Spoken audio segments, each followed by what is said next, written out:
guys do and how you got going. I like to hear that too, which is I'm sure it would be a repeat on your show, but yeah, Yeah, I we'll get it. I I enjoy hearing the entrepreneurial thing as well. Everything great starts in a garage. Everything Um, great starts in a garage or on a mountain. Actually, that's kind of how my stuff started. It was on an elk hunt out in the middle of Arizona. So you guys are catching in right now. You're hearing me and Steve Davis from Hammer Bullets start talking entrepreneurship. We actually did like a whole great podcast before this, just talking, and I'm like, we better press start because we're just going into way too much good stuff. So, being from California, we are forced to shoot copper bullets. Like mid 2010s, they went to copper in like Central Cal, for like our pig hunting and stuff like that. And then they went statewide. I think in like 20, it might have been 2019. Maybe it was earlier than that, 2018.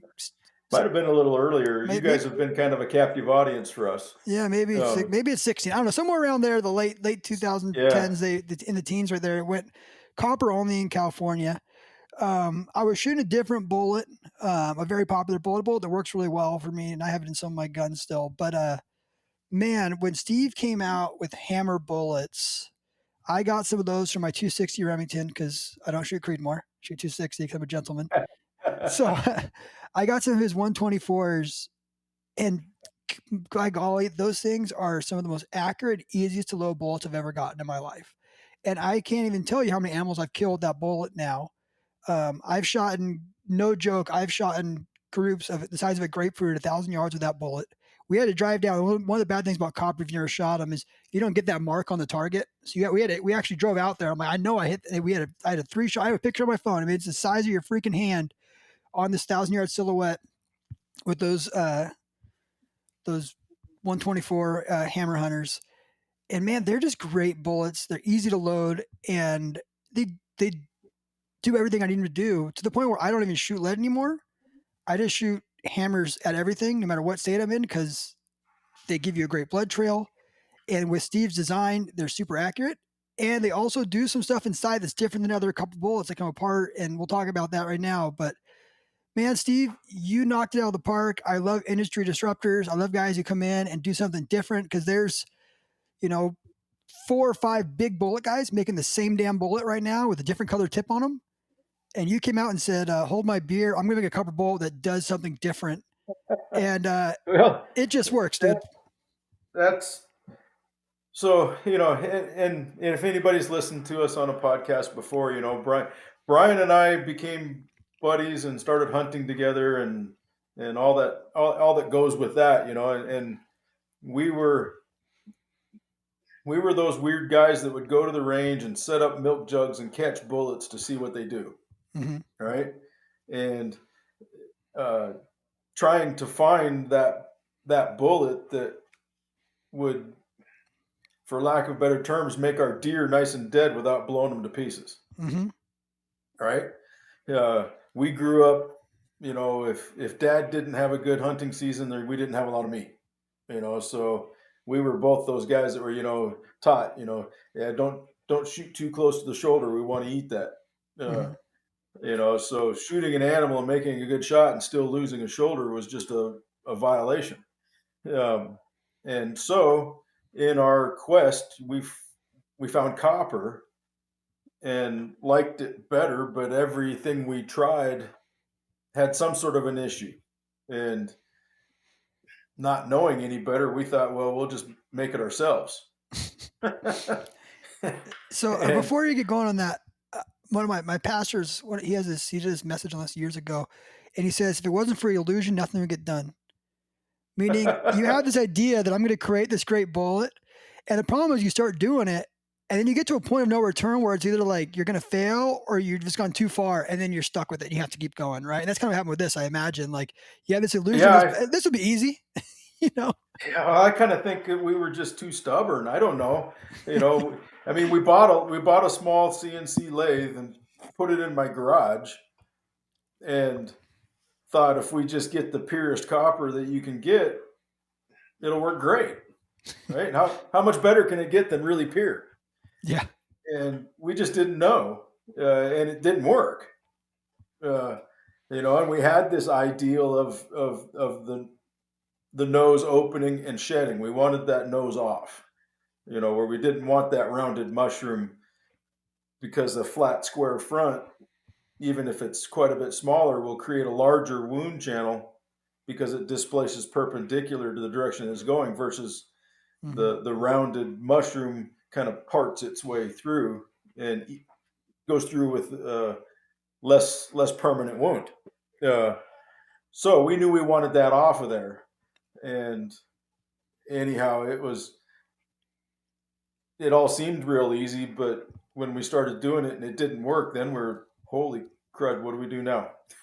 Yep. And so it then it was, okay, we've got to find different copper. And yeah, I couldn't count the hours of research and Mm. trying, and then you start getting into different coppers. You can't just get a piece Yeah. because you have to order 1,000 or 2,000 pounds to try it. The copper's cheap. I came from the sheet metal industry, so I just left my dad's company after 24 years. And yeah, copper's a real cheap one to pick up, you know. Yeah, yeah. So we'd spend thousands of dollars to get a box of copper and try it, and it didn't work. You're talking Uh, probably $3 or $4 a pound. I don't know what it is right now, where copper is right now, something like that. yeah, maybe double. $6 a pound. Yeah. Yeah. Well, then the copper we use is a little more expensive So than you're talking six the grand for average pro. copper. People don't see that, and that's what people don't see when they're like, "Oh, your stuff's so expensive." Man, I have a shed full of boxes of prototypes that I just throw away. Right? Like you make something, doesn't work. Next. And if you're a perfectionist, you're willing to do that. You're willing to, swallow your pride and do it again. Right? You're willing to have your buddy shoot your bullet and be like, "Didn't work right," even though you just poured your heart and soul into that bullet for a year Yeah. and change it Well, out. the last thing we wanted to do is go to market with, you know, another copper bullet, Yeah, or a full metal jacket. right? Yeah. I mean, our whole thing, we came into this with terminal performance Hmm. is the overwhelming guiding light for everything we do. Everything everything else is secondary to the bullet performance on impact. And so that had to be the best there is. Hmm. And anything less than that, and we weren't okay with it. Heck, we're still pushing. We still experiment with stuff. We're not just riding along going, okay, we figured it out. There's always better, right? Uh, Yeah, and so we keep pushing and trying stuff as whenever we can. Um, but yeah, we wanted to get that, and um, and you talk about your shed full of prototypes.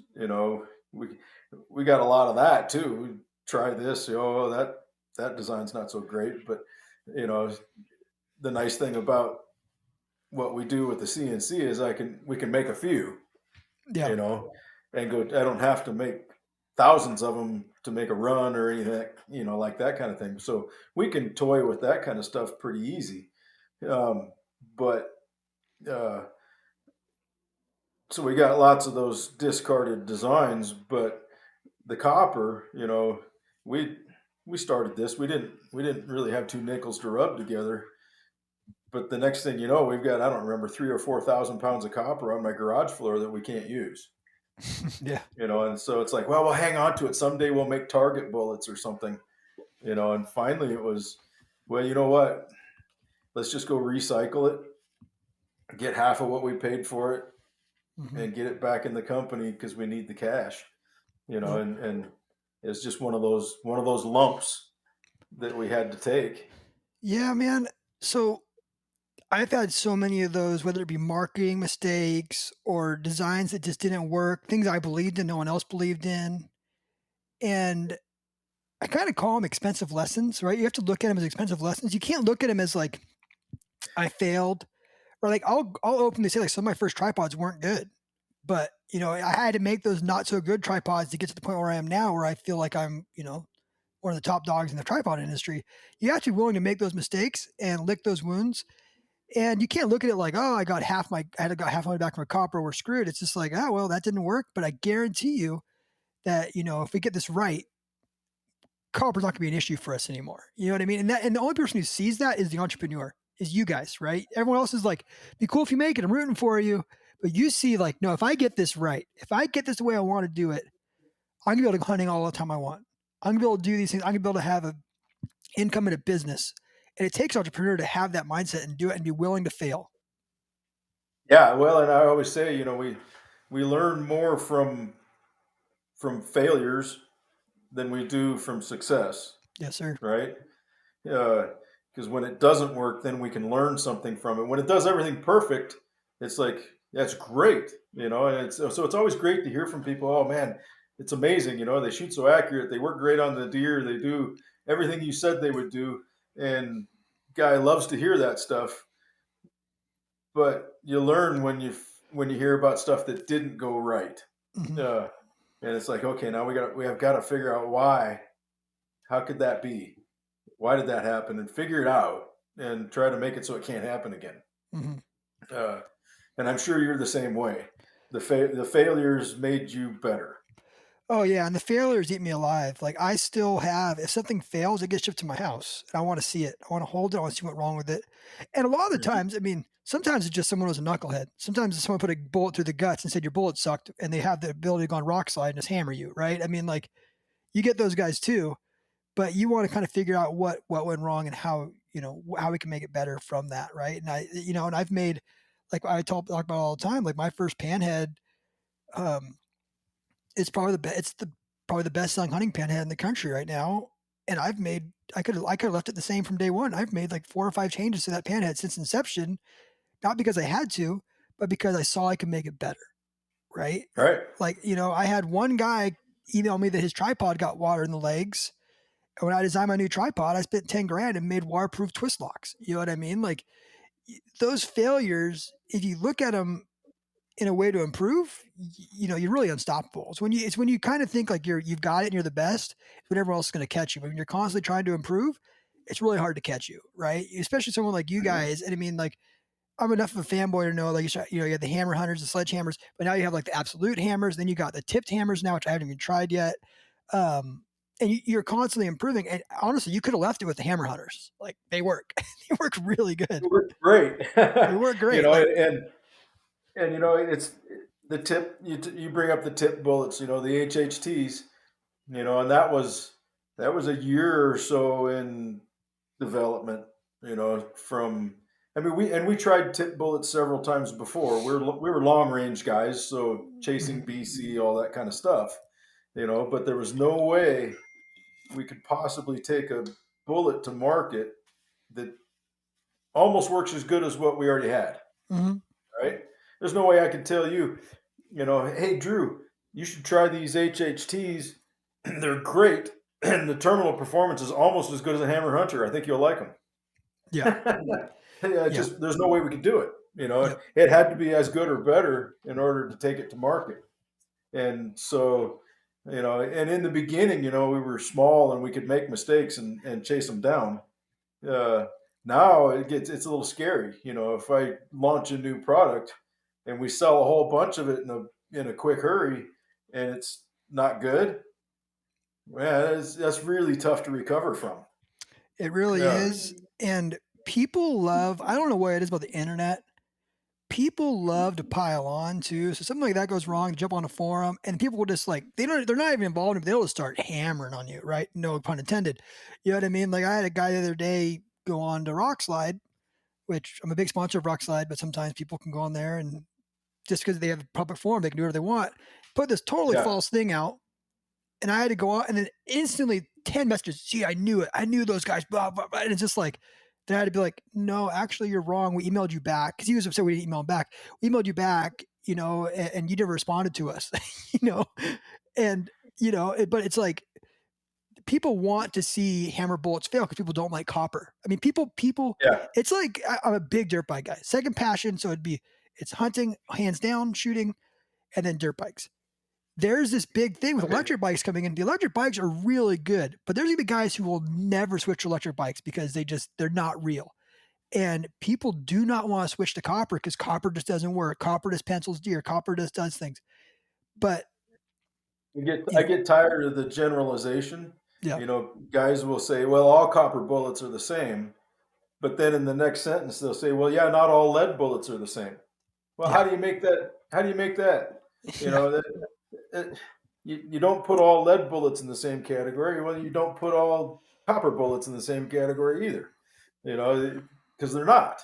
Uh, so that gets a little frustrating, and I'm sure, like you said, when you have people that have bad things to say, almost always they've never used my product. Yeah, that's the worst part. They have something bad to say about my product, but they've never actually used it. I really don't have any time for those people.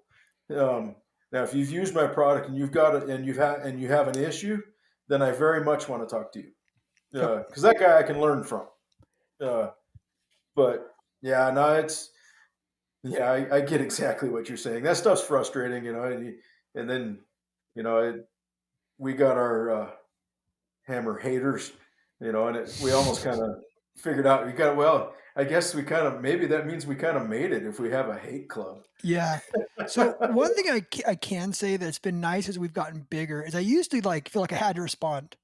Now it's gotten to a point where I don't have to respond most of the time. People will just respond for me, right? Yeah, Like if someone were to knock hammer bullets, I'd be like, no way, dude. Like I don't even know. I probably shot 34. I don't know how many animals I've killed with your bullets. A ton. They've all yeah, died. Like one of the worst things yeah, about your bullets is they just work the first time. I loaded 100 of them from my '06. I used one so far. The animal's dead, right? Like it just I don't need follow.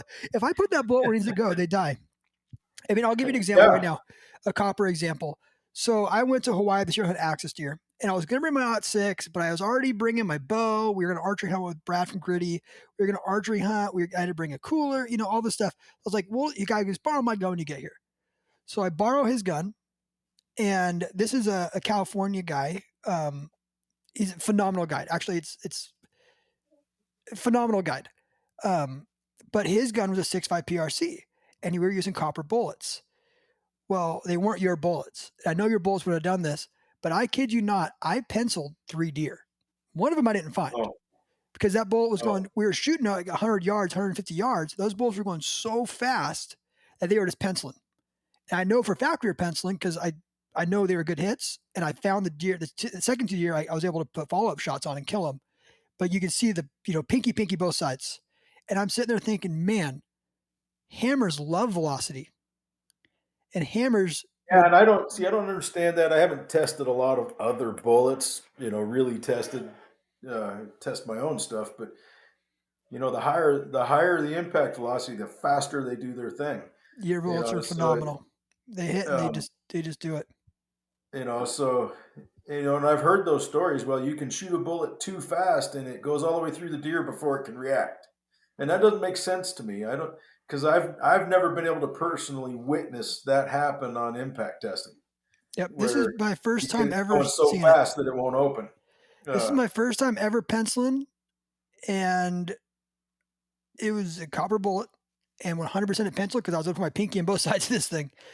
But my point with that is I've seen your bullets come out of a 30 nozzler at 100 yards, and it looks like a bomb goes off. There's holes all over the place in this pig because it went in behind the shoulder, and there's holes. I kid you not. We shot a pig one time. This was when I first started messing with hammers. My father was shooting a 30 nozzler. He shoots a pig behind the shoulder. I would get up there and I'm like, "You skull shot him. You head shot him." Like, no, I didn't. That pedal came out the skull and blew the back of the skull out. I mean, no way. oh, it was so bitching, dude. It was so cool. Like, it was so cool. And that thing's ripping. I mean, I think it's pushing like 3,300 feet per second or something. He's shooting Yeah, like the 190, probably the hammer hunters, I imagine, at that time. probably the 181s or the 180s. Something like that. Yeah, Uh, just ripping out of a yeah, 30 nozzler, and it's just like yeah. it's like absolute destruction, and then like I shot a deer or I shot an antelope last week end to end. I went right behind the shoulder. I was telling you before this podcast. I went right behind the shoulder perfectly, but he was hard quartering. And that bullet went end to end, came out by the ball sack. There was, 3 holes in the bullet out the back of the pedals. And in the slow motion video, I'll have to send you this. You see that deer expand 3x, or that antelope expand 3x. I mean, looks like a basketball, like boom, boom. Yeah. One of the coolest See, things I've and ever that's seen. that shock that we were after by shedding, Yeah, right? and it, Uh, yeah, and in the beginning, when we first started making them, we just knew we wanted the nose off, mhm. um, and we didn't take into any account the process of that happening and what benefits came from it. We just knew we wanted it off. We wanted that square, flat fronted shank. Um, And then, it's like, hey, there's something to this shedding. So we started, working on that, how much, too much, not enough, and the shock that comes, when they open and shed, there's an incredible uh, shock or permanent. That initial permanent wound channel is very big, but that's what makes those animals and gives you that visible impact on the animal when the animal goes, "Oh, that hurt," Yeah.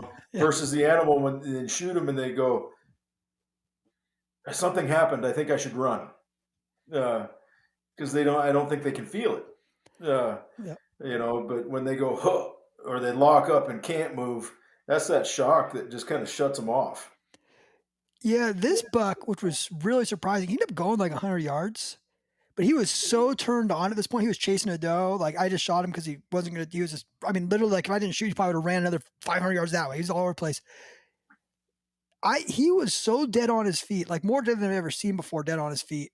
I ended up having to gut him. And typically I'll just go gutless.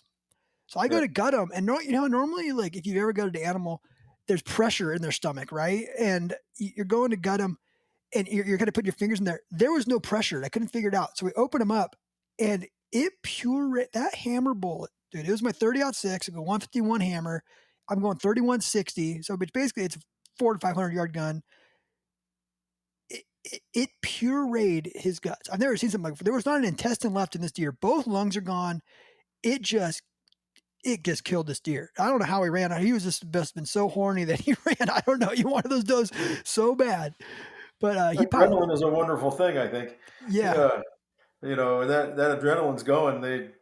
And we typically don't see anything go that far with a good shot like that. But every now and then there's that one that just has the ability to do yeah. it. I don't know. He was dead on his feet. I mean, like I said, it was his lungs were pulverized. I'll send you the pictures. I'm not gonna show you the picture on the internet because they're just that graphic. But it's I just like don't, I don't, I never show those pictures either. there's I just let other people do it. I encourage other people to show what happened. Somehow, as the manufacturer, I've never thought it was a good idea for me to show the gory shots. yeah. Um, I'll send it to my it, friends. I'll text friends and that kind of stuff. People get all upset. People don't. They harvest animals. They don't kill them, right? Like I always say, like I'm going to kill something. I want to kill it dead. And hammer bullets, dude. It's funny is I've never really been like an end to end guy, but I did the same exact shot on a Coues deer this year. But I went through the chest because it was a yeah, 109 Coues deer came into water, and it was the only shot I had. And I put that thing end to end through him as well, and he didn't go more than 20, 30 yards and piled up right. It's all on video. Paul's right in front of us. Um, yeah, and the cool thing about those hammers is they get that penetration and make it all the way through. That's one thing I appreciate about copper, right? A lot of these guys now have gone to using match bullets, and I am a big advocate. I hate match bullets for hunting. I will go on to rock slide and fight with people and be like, no, this is not, those are match bullets. They are not hunting bullets. If you go and talk to Hornady, they're going to tell you those are not hunting bullets. But for some reason, the hunting industry has decided that no, the manufacturers are lying to us. These are hunting bullets, you know? yeah. Um, I'm not sure I understand that one either. I mean, and I get people call me, so usually when people are calling me, they're trying to find a new bullet because they had an issue with another bullet, mhm, right? So I get to hear all the bad stories. mhm, Um, and so something went wrong, so now they're trying to find something else to try and keep that from happening again. And what I've learned over the years of listening to what people have told me about what happened to them is, and every bullet has a velocity window. mhm, You know, the low velocity and the high velocity. In between, things work well. Outside of that, all bets are off, mhm, right? And the match bullets and stuff like that, basically their window of velocity is narrow. mhm, You get them, much over 2,800 feet per second impacts, and it might get rough. And you get much below 22 or 2,000, they tend to have trouble and want to tumble. And sometimes tumbling bullets do great things, sometimes they do bad things. yeah. So there's that narrow window. You keep them in there and put it in the right spot, and they're pretty dramatic. Um, and that's why people love that stuff is because they get that dramatic kill when they put it in the right spot and the right speed. Thing drops in its tracks right there because everything exploded Yeah, inside of them. And yeah. You will see, and they're generally those bullets tend to just come all apart, and so you get what I was just talking about. You get that huge shock from that opening and shedding, boom. But then they tend to only go a little ways. yep, I've seen my uh, father-in-law lost a bull in New Mexico because he used a match bullet that I love, and I'm gonna shoot in my six dasher. Um, but it just blew up the shoulder, gone, hmm. didn't penetrate, you know. And what people don't realize, and this is one of the issues that I don't say I have issues with PRCs and stuff, you know, and everyone wants these ripping cartridges now, these 6.5 PRCs and stuff. But if you're shooting a match bullet, you probably won't be past 200 yards of that gun with a match bullet. Because that thing hits that animal at 3,300 feet per second, all bets are off. You know, it could blow up right on the shoulder, especially an elk. You know, it's just going Yeah, too see, fast. I'm since we started doing this, I'm firmly in the Roy Weatherby camp. Speed kills, Yep. you know, but old Roy was a little handicapped. He didn't have too many bullets that would work to do what he wanted to do. Yeah. And now I mean, we don't. I really don't think we have a. I mean, we've impacted, 4,000 plus feet per second. We still retain the same weight. They just squish more. Um, Hmm. and we've some bullets like our 300 blackout bullet. I've had guys shoot those, out of rums and stuff at crazy velocities. And you hit a deer with that at close range, it still retains the weight, but it'll flatten out like a nickel. That's awesome. Yeah. What are those like? Those like a And 110, right? 110 bullet or something. 101 grain. Oh, 101. Yeah. I did. I remember looking at those the other day. Yeah. 101, and it's got a big hollow point in it. It's designed for the blackout to maximize powder capacity in the blackout and get it up to about 2,600 feet per second. And Yeah. now you've got a legitimate deer killer, out to a couple hundred yards. Yeah. I need to. I Uh, probably should pick some of those up from you because I'm gonna take my kid to Texas to kill some pigs. My 11-year-old, and he's gonna shoot his blackout because he has a Creedmoor, and it's just too much gun for him. You know, it's not too much gun, but the blackout he just shoots really good. You know, and you're gonna be shooting under 100 yards anyways. Why do I need to bring a Creedmoor for that? You know, big muzzle brake and everything. Just get him on the blackout. So check some of those out. yeah, if he shoots it good, and that's exactly what we designed that bullet for. Um, so, um, but yeah, so the high velocity really isn't an issue. And we've got a very good low velocity. I'm comfortable with 1,800 feet per second with all of our bullets for full opening and shedding. Not just that little bit of a mushroom and go, oh, look, see it expanded. No, I Yep. expect full opening and shedding of the nose. If we hang on to those pedals, then I'm almost leaning towards that was a failure. That's not what we want. Um, So you're saying so it'll shed petals at 1,800 feet per second still. yeah, Yeah. yeah. So that gives us a huge wide impact velocity window, um, where the bullet's going to do everything that it should do. The only place that we get sticky is making sure you're running enough twist rate for the bullet. Yeah. Yeah. Definitely those long You know, bullets. You're probably running 1 in 8 for most of these longer ones, 1 in 7 on some yeah, of them. I mean, we've got different bullets, but they wind up being lighter for caliber Hmm. than people are used to because it's copper. It's 20% lighter by volume than lead. So that bullet gets longer in order to gain weight. You can't really get fatter, right? Uh, gets longer, well, then it needs more twist in order to stabilize it. So, the guy will say, well, yeah, but my 30-06 has always shot 180 grain bullets. Great, or 200 grain bullets, whatever it is. Yeah. It's like, yeah, but you've got an 11 twist, Yep. or you've got a 10 twist. And, getting a 10 twist copper bullet at 200 grains is difficult. We've got one, but it's a big blunt nosed bullet. Uh, but you're better off, with extra stability. The more twist, the better, and the more we do this, the more I'm leaning towards. I don't think we can. I don't think we can overspin a Can't bullet. over twist it. No, I always say there's a line somewhere, but we have yet to be able to find it. Those guys shooting that 8.6 blackout, uh, they're running our 186 grain stone hammers out of it, um, with a 3 twist. And I think they're getting them like 2,700 or something like that.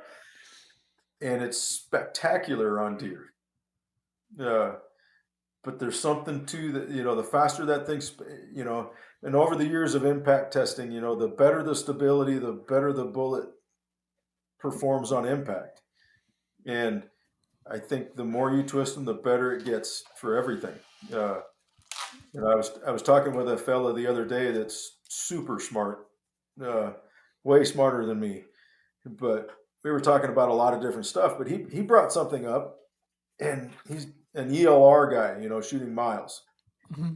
and he said the faster you can spin a bullet, the less the wind will deflect it. And so that was kind of a light bulb for me. And it's like, I guess it kind of makes sense. If the more stable it is, the harder it's spinning, the harder it is to push it off of its axis. Yeah. So it made sense to me. I haven't proved it, but it, in all the shooting and testing that we do, it sounds to me like he's definitely onto something. Um, so yeah, the more you spin them, the better. And now we build rifles often, and we, 30 cals, I'll get an 8 twist. Yeah. Uh, the 7 millimeters or 7 or 8 twist. So we fast twist everything, even if we don't intend to shoot heavy. The more spin, the better. Man, I have notes here now because I got so many questions I want to go over. I want to talk about kinetic energy. I want to talk about exit holes. And I want to talk about light for caliber. So I guess we'll go in. I guess we can kind of tie those two together, the light for caliber and the kinetic energy. So I've always kind of like leaned towards heavy for caliber. But Everybody does. but with hammers, you're kind of making me a believer in the velocity thing. Because I'm a big kinetic. I still like kinetic energy. And you still get with high velocity, you still get kinetic energy, right? Like I always say, like people still don't talk about the 1,500 pounds rule. I find that if you find the 1,500 pound mark, your bullet's still probably going to perform, right? And most times, even 1,000 pounds on deer. But let's talk about the light for caliber thing because I know just from listening to you and recommendations you made to me on like emails and stuff, you're always going lighter than I want to go. So talk about that. Like I have a 280 that I wanted to shoot like the 170s out of or something, but I'm shooting the 141. Probably only have a 9 twist. No, I've got it. I spun it up. I mean, I think it's like 1 and 8 or something. Is it an 8? So I think it's an 8. But I end up going 141s because they just shoot really good and they're ripping. Like Yeah. So so when somebody asks me, okay, what bullet should I run? My first question is, what twist do you have? Because that will tell us what we can't run. Okay. Right. And so often, like I said a moment ago, often that twist will dictate that we can't run that 170 grain bullet because you can't stabilize it. You've got a 9-inch twist. They're going to shoot sideways.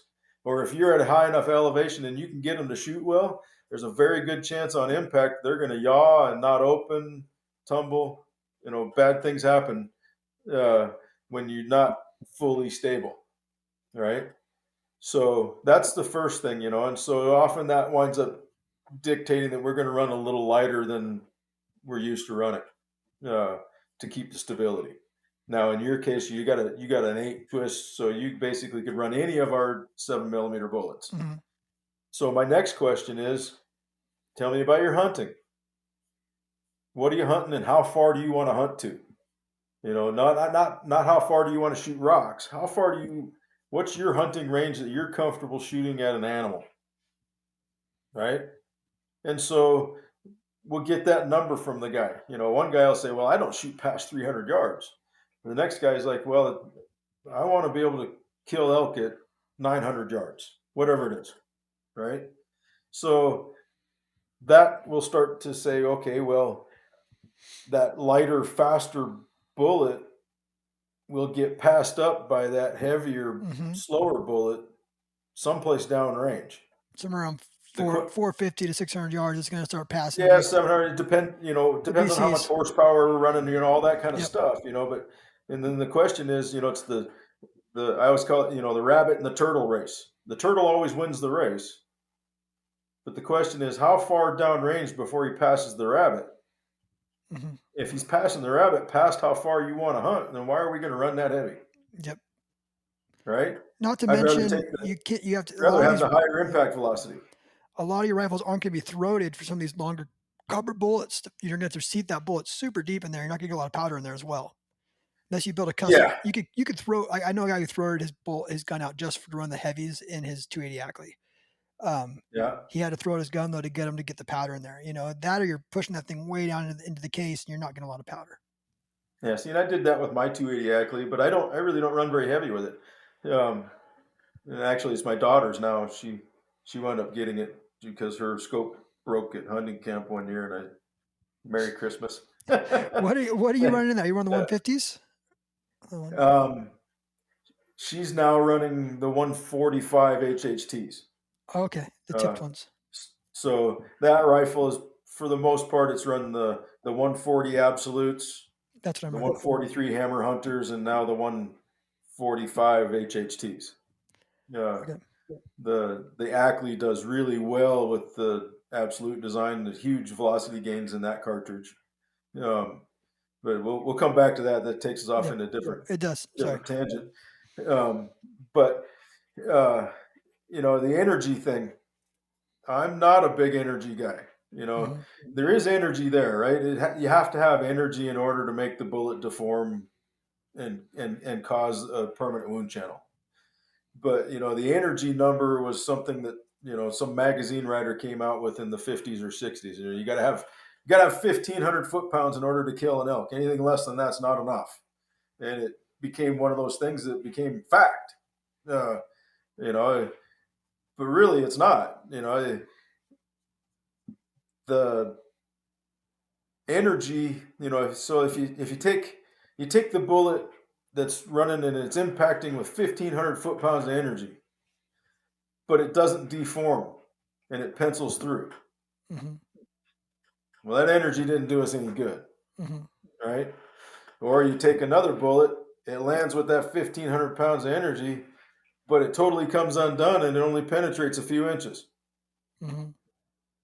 Well, that 1,500 pounds didn't do us any good there either. And you got those guys out there, well, I want energy dump. I want all that energy to land in the animal. Well, that one that came undone, that animal took every bit of that energy and he ran for miles. Hmm. Energy didn't do us any good, right? So it depends on what the bullet's doing with that energy, right? So I'm much more about impact velocity versus foot pounds of energy. To me, the foot pounds of energy is just an arbitrary number that's great to compare one cartridge to another while we're arguing around the campfire which one's best, Hmm. right? Well, mine has this much energy at this distance. Yeah, well, mine has this. Okay, that's that's about as much value as I give the energy number. Impact velocity. We keep our impacts with our bullets. We keep our impacts above 1,800 feet per second. The bullet's going to open, shed, and do everything that it should. Right. So we're going to get that proper wounding. We're still going to get deep penetration. All those things. Um, so no, I'm not an energy guy. Uh, and and this argument will never go away. Hmm. And somebody's going to listen to this and go, "Well, that hammer bull, this guy's stupid." Um, but and for years, we've been running light for caliber to prove a point. Look what I did with my 6 Creedmoor. I just killed an elk with an 88 grain bullet, and it was phenomenal. So You and I you just did that? a few years ago. Uh, but I would do that, and I would get it out there that, hey, look how well this works. We've gone to Africa and taken light for caliber stuff and shot animals that are way too big to shoot with that, and with phenomenal results. But it's all about how that bullet acts on impact and creating a permanent wound channel uh, to harvest that animal quick and clean. So yeah, no, I'm not much of an energy guy. So when that guy is asking me, well, I only shoot to 300 yards, but I need the highest BC 200 grain bullet possible. And I'm like, well, Those things don't really go together. Why don't we shoot a 138 grain bullet and get the velocity 1,000 feet faster and actually do something? Gotcha. Man, I got all kinds of stuff. Let's talk exit holes. Okay. Why is an exit hole important? Why is it like? And I feel like that's one of the reasons I like shooting copper is I don't like to dump everything inside there. It's something I think bleeding is good, and I know that I've shot stuff with your bullets where if you shoot a hammer perfectly, like say I was say perfectly, like let's say you put it right behind the shoulder and it goes through both sides, doesn't get leg, it'll come out with 4 holes. Like I've seen it come out like a cat's paw, right? Like it's got like the Yeah. bullet in the middle and then 3 holes around, and the petals come out, poof, and it's just Yep. blood everywhere. They're gonna bleed out. You're Right. gonna find the animal. I like exit holes, which is one reason I shoot copper. Are exit holes important to you? Um, yeah. Maybe not for the same reason though. Um, so so the wounding process, that permanent wound channel that makes them bleed, Mm-hmm. right? Bullets do it by tearing a hole, versus say an arrow that does it by cutting a Cutting hole, them. Yep. right? So a bullet goes through and it's tearing a hole, and tears don't bleed as fast as cuts, right? So we tear a hole, and the larger that permanent wound channel is, the faster it bleeds. Mm-hmm. And when it runs out of blood, central nervous system shuts down, and we're successful, right? So if a bullet goes in and stops short of getting out the other side, that's the energy dump guys. I want my bullet to stop on the opposite side in the hide. Well, they Mm-hmm. don't have sensors in them. They hit the animal and they're continuously slowing down until they stop. The slower they're going, the smaller the wound channel gets, Yep. That right? makes sense. Makes a lot of sense. And so if that bullet doesn't get all the way through, our wound channel gets reduced until it stops. On the offside of Where the if I animal. get that bullet all the way through, I can maintain a larger permanent wound channel all the way through. Mm-hmm. So there's no wasted energy when the bullet goes out the other side. It means that I made a big wound all the way through. Mm-hmm. So if I could make a magic bullet, it would fly through the air with its ballistic form, and as soon as it hits the animal, it would deform or change into its terminal form, and then I would pass it through the animal without losing a single foot per second. That would create the largest wound channel possible, Mm-hmm. right? But we can't do that. It's going to slow down because it's got more resistance, But if we can design that bullet to penetrate very deeply and not lose as much feet per second as it penetrates, then we're creating an overall larger wound channel. So exit means we get blood on both sides. Really, my hope is I don't have to track it. Yeah. Uh, you know, it's tracking anymore for me is stressful. We grew up as kids. Shoot the animal and expect to have to go find it in 100 or 200 yards. You know, Mm-hmm. that was just the expectations. You're going to have to go track it. And I see we see faster kills with our stuff than I ever saw with anything else I ever used. you know. But there's always that antelope like you shot that's juiced up and can run with no lungs or heart or anything left in him. Yeah. Um, but you know, generally speaking, I've gotten pretty lazy anymore because I shoot stuff and they fall over and I see it happen. Uh, and that's more normal now. Um, do I tell people, oh, if you use a hammer bullet, you're always going to be DRT? Nah, I can't do that because that's not true, because there's always that one that's, even though you made a good shot and the bullet did everything it should, he still has the ability to run for 10 seconds. So I'm curious as we're going into this, are you a shoulder guy, high shoulder guy, or behind the shoulder guy? 'Cause I'm going on this home with my kid, and I've always been behind the shoulder with him. And I'm kind of like I told him this time, I'm like I think I want you to shoot him through the shoulder. He has a good deer tag in Utah, because I find when especially you hit him in the shoulder, they're going to drop. What are you shooting? Where are you putting your bullets? So, we talked earlier, I don't remember if it was before we started recording or not, when I was taught to hunt, shoot them behind the shoulder. Don't get too close to the shoulder. We don't want to ruin the meat. We Hmm. got to eat that, right? And so if it's in the heat of the moment, then I'm naturally in the pocket. Yep. I'm a pocket shooter because that's just in all the years of archery. You got to stay away from the shoulder. There's too many Hmm. things can go wrong there. Pocket. So my natural eye goes to the pocket. If I have time to think, then I crowd the shoulder more now because we don't have that meat loss like you get from the lead core bullets. Hmm. And we get more meat loss from bone frags than we do from the bullet. Yep. Uh, so yeah, if I've got time to kind of think about it, then I'll crowd into the shoulder now because yeah, it does. It, if you can turn your 4-wheel drive animal into a 2-wheel drive animal, they don't go very far. Yeah, exactly. Yeah, quartering away behind the shoulder a lot better. Um, I think broadside. I think through the shoulder is a very with the copper bullets is a very good shot. You are going to get some bloodshot in the meat, but you're probably not going to track the animal very far. It's gonna Oh, do good. And with my kids, honestly, there's a little less room for error, right? Sometimes they might pull it a little bit and go back a little bit further. If I'm having to put it on the shoulder, they might end up right behind the shoulder, or I just had some circuses with my kids. Um, yeah. See, I'm an odds guy too, so I want to aim in the middle of the biggest yeah, kill, right? yep, So if I'm aiming in the middle, then that gives me room for error on my shooting ability, or was the animal maybe quartered more than I thought? They always look like they're broadside, but they hardly ever are. yeah, Uh, when you see them and it's like, oh, there he is, you get them in the scope, they always look like they're full broadside. They almost never are. They're always turned a bit some way. Uh, and so, there's another reason for that deeper penetration. He's quartered more than I thought. I actually went in, you know, back rib and hit far shoulder, and I had to get through paunch in order to get to the vitals. And that's a taxing effort for a lot of bullets. yeah. It is.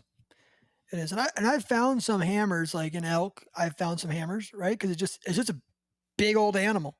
Like you're trying to get through both shoulders, you're gonna find it, and typically when I find it, it's gonna be in the offside hide, not in the meat. Like it's gonna penetrate almost all the way through, and you can see that thing poking out.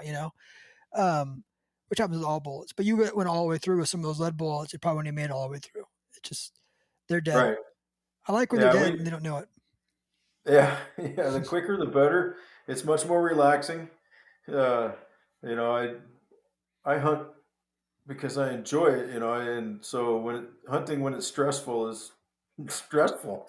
Uh, I don't want to add stress to my hunt. Uh, not anymore. Um, so yeah, I mean, even on elk, we don't very often catch them. Hmm. Uh, we catch more bullets in Africa. Those animals are just a little more dense and harder. Um, they have a tendency to be able to stop a bullet better than our North American animals. Usually, if we stop a bullet here in deer and elk and things like that, it's you know end to end or Hard hard quartering. quartering. Yep. Yeah, Yeah. And a, that's been a my big experience bull in elk. those. Big bull elk. If you take on big bones on both sides, often we'll stop a bullet that way. Yeah. Uh, but even on the elk, we don't catch very many. All right, where do I want to go? I want to talk about Africa because I know you guys do extensive testing over there, and I also want to talk about if the Creedmoor is an elk cartridge because I don't think it is. But I know it pisses everybody off. I've done it. I've done it, and I just don't think it is. But we'll go back. We'll go back to the Creedmoor in a minute. Okay. So I know you guys spend a lot of times in Africa, a lot of time in Africa, right? You get to test a lot of bullets, and that's a great place. If I was a bullet manufacturer, I would be in Africa because you could shoot a pile of animals, and you get one tag here, right? Unless you're gonna go, Yeah. unless you're gonna go kill hogs, like you pretty much get one tag, right? Yeah, we Um, get to shoot. We get to shoot a few animals a year here, right? And in yeah, Africa, there's a bunch, and usually when we make our trips to Africa, we'll have a group of us, and everybody in the group shooting hammers, yeah. right? So, like this last trip that I went on in May, there were 6 of us hunting, and we shot 37 animals, I think it was, and I shot one.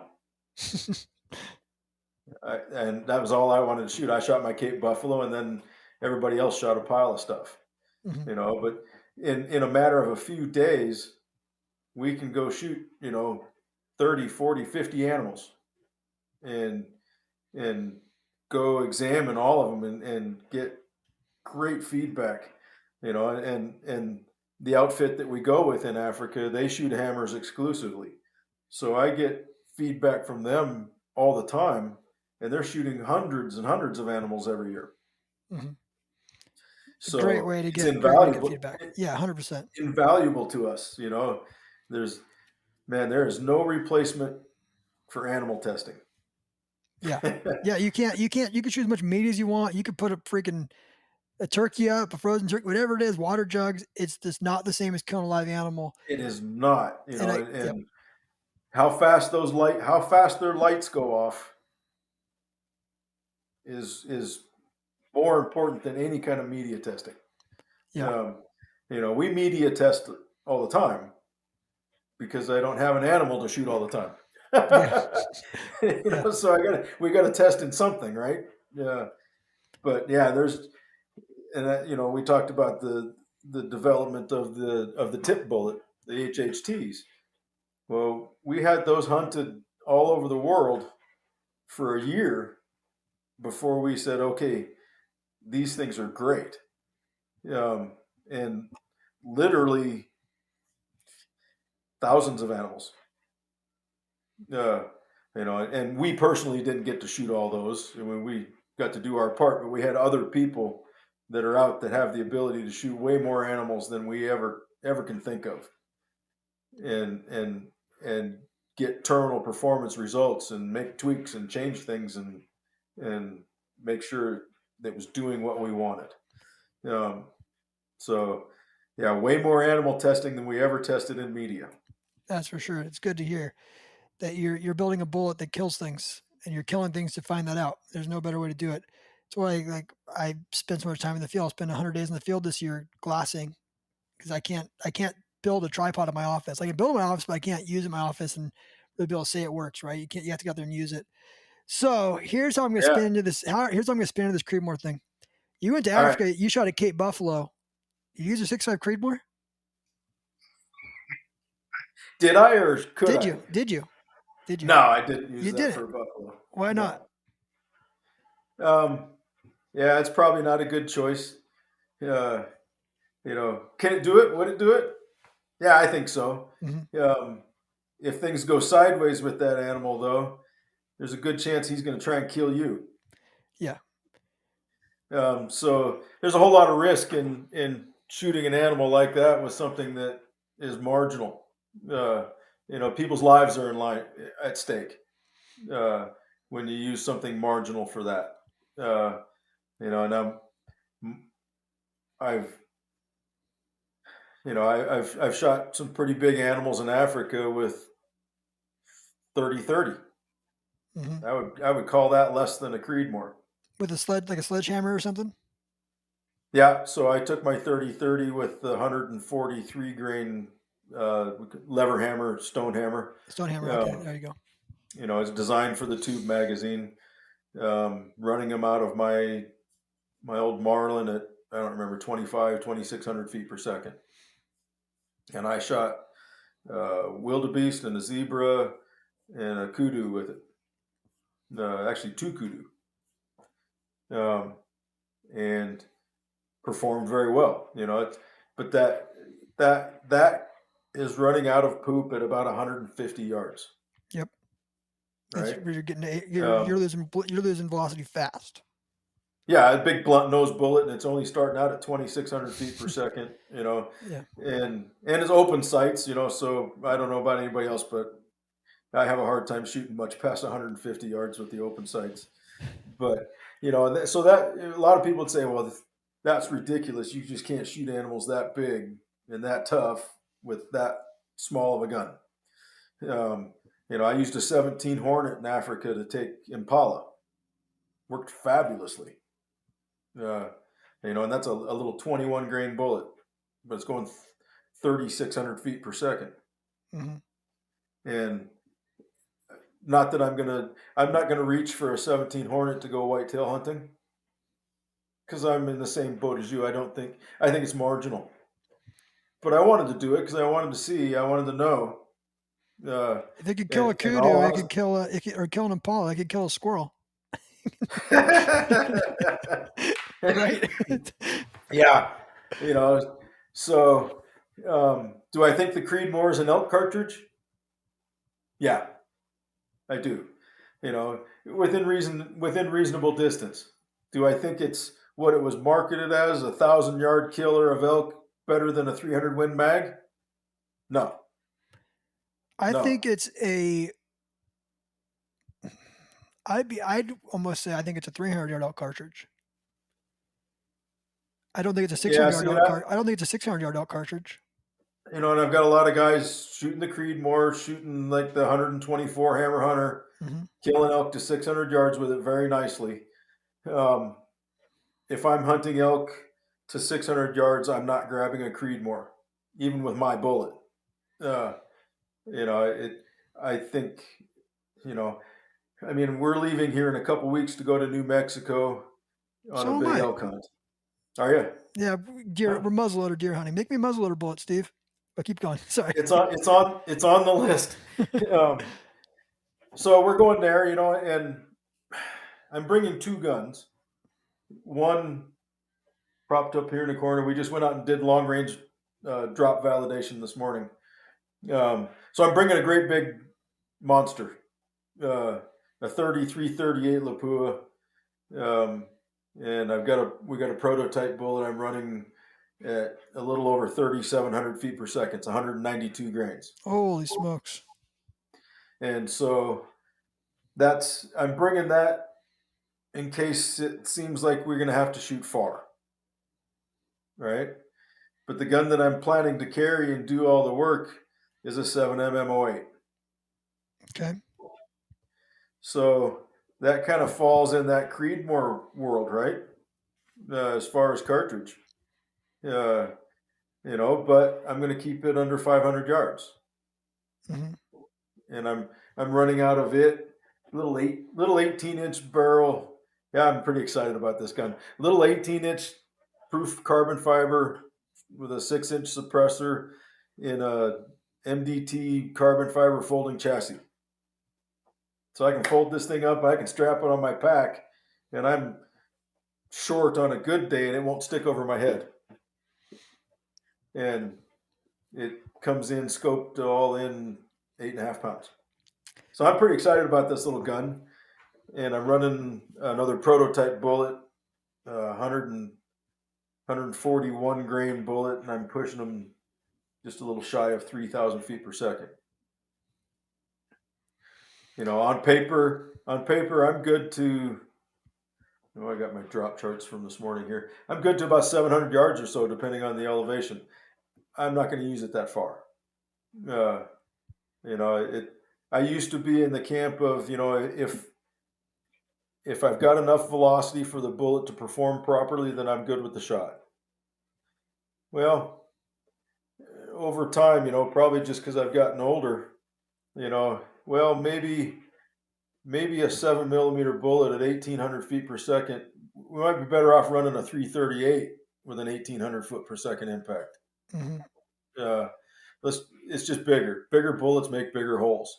Mm-hmm. So yes, I think the Creedmoor is a.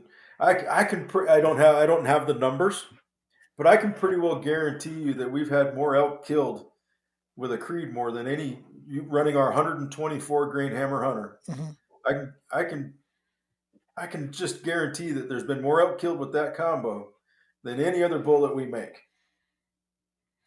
And for me, I killed a bull with a 124 with a 260 Remington.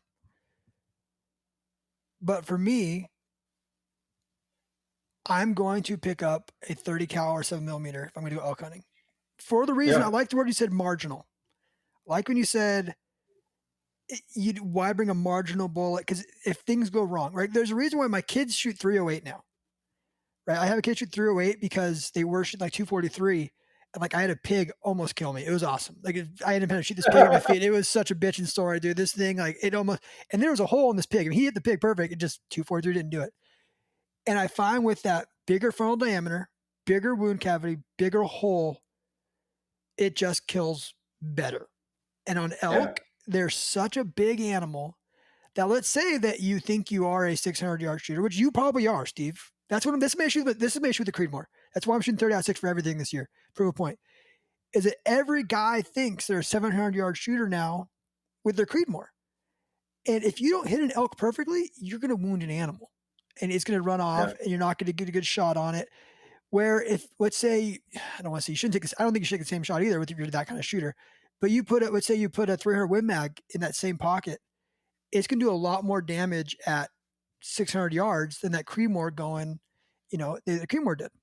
And it just I find that it just leaves yeah. a bigger hole, and they just kill better on elk. And I shoot my 260. I brought it to Mexico. I shot a bunch of deer with it. I would shoot antelope with it. It just if I'm going elk hunting, I'm not picking that gun up anymore. And so I've always said, I don't think it's possible to be overgunned, Mm-hmm. but I think you can be undergunned, Yeah. right? But then in that same breath, we've got this guy that shoots his Creedmoor very well, Mm-hmm. but his 300 Win Mag beats the snot out of him, and he has a hard time shooting it. Yep. 100%. And if I'm taking that guy hunting, I'd rather have him shoot the Creedmoor. Yep. And I'd probably tell him you need to be under 300 yards. Because you just, Yeah, and I'd tell him, a good, 400 in, I feel very comfortable. yeah, 500, I feel like we're getting far. yeah, with the Creedmoor. 600, 600, we're pushing the envelope. Yeah, and I Uh, agree with you. I think 400 is a good range for that, right? And my kid's gonna shoot Creedmoor. I mean, yeah. it's a good like I tell people all the time. Creedmoor's a great cartridge for your wife and your kids. Um, you know, So I think the Creedmoor is a great cartridge. It is what it is. It's a small 6.5. it's a small 6.5. That's what it is. And I'm actually building one right now. I'm actually going to. I actually bought one for my kid. I got picked up today from the gun shop, freaking Communist California, 10 days, and then I'm actually building a NRL gun. We're starting to build NRL tripods and heads and Okay. PRS heads. So I'm going to build my PRS gun is a 6-dasher. My NRL gun is going to be a Creedmoor because it's a phenomenal. It's a great cartridge. It really is. It It just is a great I cartridge. think it just gets people try and have it be like the end all cartridge. I don't think it is. I think if I had to pick an end all cartridge, I'd pick a freaking 7 Rim Mag or a 300 Win Mag or even 30-06 over a Creedmoor because it's an end all. I know it's going to do more when it gets there. Well,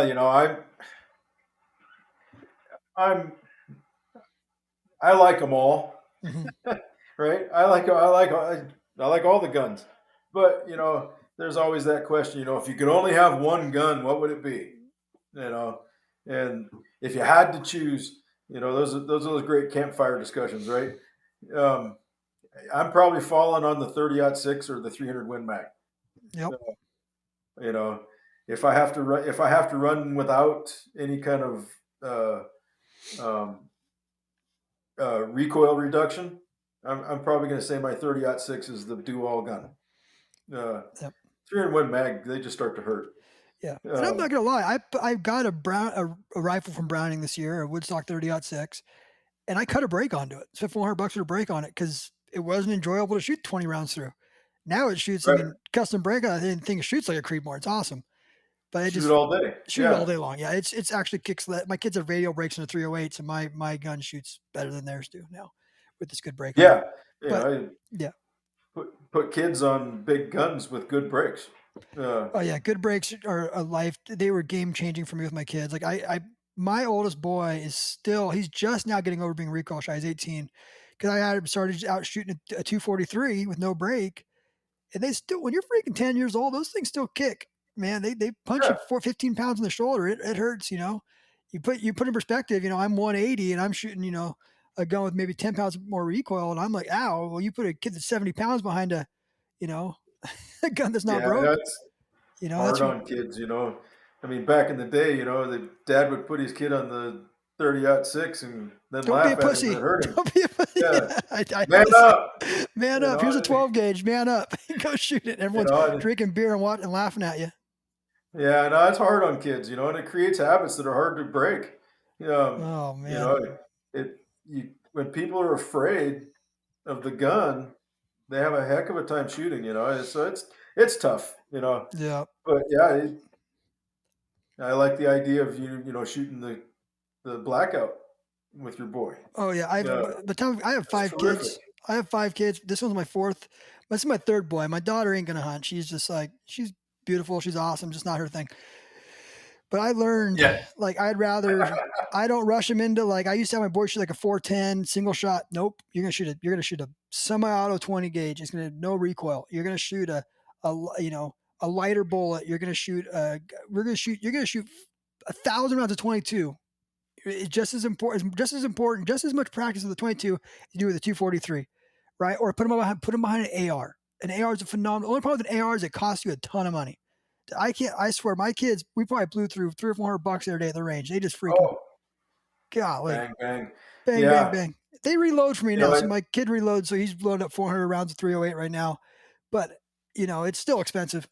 It's still well, and what I found with the kids, even with their shooting a 22, if you um, if you can get rid of the noise, mm-hmm. Yeah, double plugs, foamies, and 100%, muffs. 100% agree. Get rid of the noise because the bark is worse than the bite. Um, so if you can get rid of that noise, then you can get rid of the fear of the noise. Uh, and I think that helps kids a whole lot. Then it's not then you can work them up and keep it quiet, and it's not as scary. Yeah, Um, we double plug, especially my younger ones. We'll double plug them, and then I'll also do stuff where you'll throw in like a dummy round and then video them yeah. and watch them, flinch. And the only time I've seen, okay, this is whatever. I can talk about this. I don't care. The only time I've seen a hammer not work for a shot was my kid shot a Kuzdir 9 times, or Adam nine Oh times. He crap! killed it. He killed it, but it was just like, what are you shooting at? This is when he's like 11 years old. Oh It no! it was this poor deer. I have the skull on the wall of shame outside because it was a tiny buck. So he ended up blowing the skull out of the back of this thing in the end. But it was just like, what are you shooting at? Because he was so recoil shy and so gun shy from the noise, right? And Oh and I had to break that. And I've learned now, like I need my 11-year-old did not start shooting a center fire, which was a 300 blackout, until he was 10. With your yeah, first kid, I think it's important for everyone to hear. Your first kid, you're like, you want to get him out there as soon as you can. Yeah, let's go, go, yeah. go, go, go. And you're almost pushing them into it too hard and you're screwing them up. You could really Yes, screw your kids up with firearms, trying to push them into it too fast versus I just fully agree. take your time, man. Shoot BB guns, do all that stuff because you will pay for it in the end. Right? Where my My six, kids shot a million BBs. yeah. Uh, I used to hang a pop can on a string, Mm-hmm. and the kids would shoot the pop can on the string. Pop can swings, and they shoot the swinging pop can. Pretty soon, they'd come in, Dad, we need a new pop can. Yep. But they would spend afternoons just shooting the pop can. And they're both pretty good shots, and I think I attribute a lot of it to shooting the BB gun. Shooting. I don't care if it's a slingshot. You know, it's all hand-eye coordination, and yeah, I think any kind of shooting is good practice. Yeah, 100%. And there's nothing funner than like going to the range and shooting 22s or going to your backyard and shooting BB guns. Like I'll still pick up the daisy. We must have an arsenal of BB guns. Pick up a daisy and you're cracking that thing and just you're 10, 15 yards away and just shooting cans. Yeah, It's fun, man. It's fun to do with your kids and it's cheap. You can do it in your yard. yeah. Um, well, Steve, we always end these things with a hunting story. So it doesn't have to be like the craziest story you've ever had, but it could just be a memorable story, good campfire story. You want to give us a campfire story? Oh, sure. Sounds like you've killed a few things in So, your life. so I guess probably my most recent story would be our last trip to Africa, and I shot my first Cape buffalo. Okay. Uh, and so for this hunt, I had a 500 Jeffrey built. Oh, So bitchy. we talk about overgun, undergun, right? You got an So elephant. You got an elephant I gun. went big. So I had a 500 Jeffrey built, and I tell you what, me and Jeff had a real love hate relationship. Uh, so I had I had this rifle built. I built it on a Seiko 995 action, um, beautiful action, but not quite not quite big enough for the diameter of that 500 Jeffrey. Feeding in extraction issues that uh, not great for a dangerous game rifle. Um, but anyway, it's what I built, and I had shot a 500 Jeffrey before, and it was fine. I mean, it's a handful. You shot a gun, um, but it wasn't bad. So I So built like mine. 45 pounds, or what's the recoil? I don't Some 60. See, It's it's like terrible. 3 times what or not what that 7 millimeter It's R8 is. It's terrible. It's terrible. And so I built it on this 995 action, and so it's in the factory stock because you can't just go get a stock for a Seiko 995, right? So and there's just a little too much drop in the comb, and so when you fire it, it would cause the muzzle to come up, and I couldn't, offhand, bend at the waist, all that kind of stuff. So we take this thing to the range, and I'm like, all right. So I just set it up on sticks. Then I'm going to shoot off the sticks, right? And I take the first shot, and it cracks me in the nose and busts my nose open. Oh gosh, isn't that the best? And so I get that all bandaged up, and I'm like, golly, all right, give me another one. 6 shots later, I told Brian, I can't hunt with this thing. I got holes in my head, my eyebrow, and my nose. Uh, I think 1 out of the 6 shots, I kept that scope from hitting me in the face. Uh, and I'm a little stubborn, I think most guys would have said after the first one, I don't think I want to shoot that. I'm like, I can figure this out. I've always, I've never not been able to handle a gun. I've always been able to shoot it, and I couldn't shoot this gun. So anyway, I wound up putting a muzzle brake on it. And with the muzzle brake, then I could shoot it. I could actually sit on the bench and shoot it. So we got that figured out, and go to Africa, and so I'm What going to bullet? get What bullet are you shooting out of this gun? 450 grain stone hammer, running them Nice, at 2,700 feet per second. nice. So yeah, 450 grains at 2,700, and I had that back down. I think we can get that bullet up to close to 3,000. Um, but there's no way I was going any faster. That gun beat me up. Like I said, Jeff and I have a love hate relationship. He's retired now. Uh, so I get to go do the buffalo hunt. We hunted 3 days for the buffalo. Um, and it's my first dangerous game animal, the Cape buffalo. And so there's always, there's a little edginess about it, because I mean, that's the reputation. You shoot them, they look at you, and then they decide whether they're going to come get you or run away. Hmm. Uh, and so that's part of the reason that we're running, non-traditional 450 grains, not 570 grains, running them, 700 feet faster than traditional. Hmm. Because I want it to hit them and hurt them. Hmm. Right? We don't have penetration issues. The dangerous game world stuck 200 years or 100 years ago.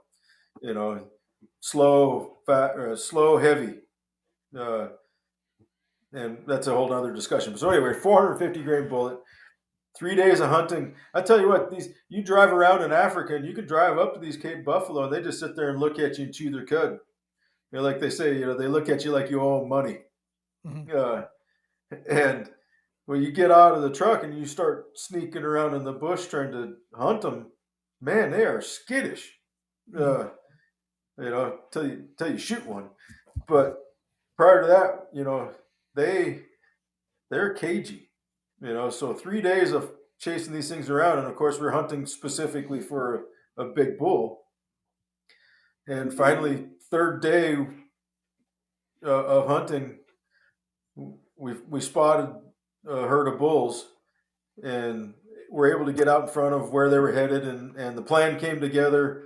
And the one that I wanted actually stepped clear of the rest of them, and I don't know, 70 yards in the shoulder, out out the back rib on the far side. Went about 50 yards and done. It was Nice. beautiful. And so I got my big Cape buffalo. To go with that story, our gunsmith that works with us here in the shop, every time we go hunting, he always shoots the biggest, just because it's the luck of the draw. It's his turn, and he always shoots the biggest of whatever we're out hunting. So he 2 trips before he shot his Cape buffalo, and it was big, 44.5 inch, the big one. Not because he was trying to get the biggest one. That's just how it went. This was how it went. Showed up. Just how it went. And so Got in front of his crosshairs. when my turn came, I'm like, I just want an old Dugga boy. I just want a big old Dugga. I just want a 45-inch Cape buffalo. Yeah, well, and I told Ruan, I said, I want an old Dugga boy, but he's got to be bigger than Eric's. And he says, yeah, maybe we should just work on the old part. So I came close. I did get an old bull. He was like 15 years old. So his horns are all worn down. Yeah. And he's 43.5 inches. He was an inch narrower. Yeah. Yeah. So that's my latest hunting story. That's awesome, man. Yeah, I'm gonna go over there. We've been over there a couple of times. I do missions work in Kenya, and I want to jump down and go hunt Africa one time. I want to go experience it, right? I want to go do You'll it. go back and hunt again. Yeah, I know. guarantee I it. started going to Sonora. Do you hunt Sonora yet? Uh-uh. Oh, I got to get you into Sonora. Sonora is just awesome in January. Oh man, you're up in Yeah. Montana, aren't you? In Montana? Yeah. Oh, we gotta get you hooked up with my buddy Matt Hunts, dude, and go to Sonora, man. Go on cruise year in January. It's awesome. Your friends are gonna be Yeah. freezing their balls off up there in the snow, and you'll be down in Mexico, The eating last few years, we've been going down to Texas and hunting in February. Oh, hunting hot Yeah, Dad and Axis and yeah, fallow, whatever they got everything in Texas. they do. I know. I'm gonna go hunt there in December because I'm trying to learn that market. I'm actually building tripods specifically for them because, no offense, Texas, but they're like binoculars on a tripod. What are those for? Tripods are for shooting. They do not understand glassing Western. It's a whole other. Texas is a whole other country. It really is. It is. I appreciate their culture, and I actually appreciate a lot of the stuff they're doing with their farms. I actually did a podcast with a high fence ranch recently to kind of understand it better. It's a cool. Everyone who knocks it doesn't understand how much those people love hunting, love animals, just like we do. And I want to go down there. I've learned. I've come to learn there's a lot of different ways to hunt. Mm-hmm. Than what I grew up here in Montana, hiking miles and miles to hunt. Mm-hmm. And and to me that's hunting, right? Mm-hmm. And anything else that's not really hunting. Yeah. Well, I've come to learn that there's a lot of different ways of hunting. Yep, and they all love it the same way you do. That's the cool thing. They all love it the same. And I've gone and been able to experience a bunch of different ways of hunting than I'm used to, and they all have their thing. I'm good with it. So I don't think that because that guy hunts that way and I hunt this way, he's less of a hunter than me. Yep. Yeah, we're all in the same boat. We're doing it for the same reasons. Yeah, and plus you go do it and you really have a good time. Like I'm going to go out there and sit in a blind this year and high blinds over a feeder, and I'm going to kill some pigs. And I bet you I have a phenomenal time with my 11-year-old just cranking pigs, eating corn. Like I bet you that feeder goes off, that bell goes off, and we just had the time of our lives, and we're still laughing the same way if we shot a buck up here. And I'm going to Utah next week. It's like it's just hunting, enjoy it, man. Dude, Steve, I'm a big fan of yours. A big fan of Hammer Bullets. I advocate for you guys. I recommend you guys. I appreciate that. If you're shooting copper, you're shooting hammers. If you're shooting bullets, you're shooting hammers. Honestly, I don't want to say lead is dead. Lead works good, but man, these hammer bullets, they just work better. They're just the easiest bullet I've ever had to reload. We didn't go into that too much, the reloading side of it, or we didn't even go into the damn drive belts on the damn things. We'll have to do a whole other podcast. But we'll do another one. Well, these are the easiest bullets I've ever loaded in my life. I literally just crank them up to max and drop them down to grain, and they freaking shoot, man. Screw quick load, screw all this other stuff, screw ladders. Almost all the time, every now and then we have a problem child rifle, but you're right. They shoot good. Easier to load than anything I ever loaded. Yep. Yeah. Well, I appreciate that. That's a great endorsement. It's almost makes me feel funny. It's hard to take that kind of compliment. Thank you very much. But dude, they just kill stuff dead, and that's what I want. I want things to die. That's why I shoot hammers. So yeah, man, hammerbullets.com. They're on social media as well. I think it's hammer.bullets. Anywhere else you want to find you guys? You have a forum? What's your hammer forum? Hammer time, right? Yeah, so yeah, that's connected to our website. So we have our Hammer Time forum. Uh, there's a great group of guys on there. It's not like most forums where people are looking for a pig pile to get into. Um, it's just a good group of guys that no questions are dumb. There's smart guys on there, great guys, and just it's a nice place to go hang out as far as a forum goes. Um, and and then we do the social media thing. I told you I don't do social media, but we've got a guy that does it for us, Ed Whipple, Outdoor Adventure. Um, he's got a YouTube channel and he does a lot of stuff with our bullets there too. And he also runs our Facebook and Instagram and all that other stuff. So I think if you just search Hammer Bullets, they'll pop up all over. Yep, and there's a lot of reloading data out there now that I know you guys don't endorse, but it works. There's a bunch of good. I found some really good stuff online about it. They're not like this. I hate to say, like, I used to call you guys a boutique bullet company, and I don't think you're a boutique bullet company anymore. I think you guys are one of the top players in the copper business, and there's lots of info out there to load them. You're not, and if you haven't tried them yet, try them. You'll like them. They'll kill things for you. They'll kill them dead. You might be able to go buy some Hornadies for cheaper, but you're only gonna need one hammer. That's my endorsement, man. You're I'll only gonna add need one one. thing, and then we can go. But I'm an old Sears guy, so we've run this business the way we did it. The way we did there. Satisfaction guaranteed, or your money back. I'll take care of you. Nice. Yep. All right, Steve, dude, that was awesome. Appreciate it. Thank you. I enjoyed Next it. time.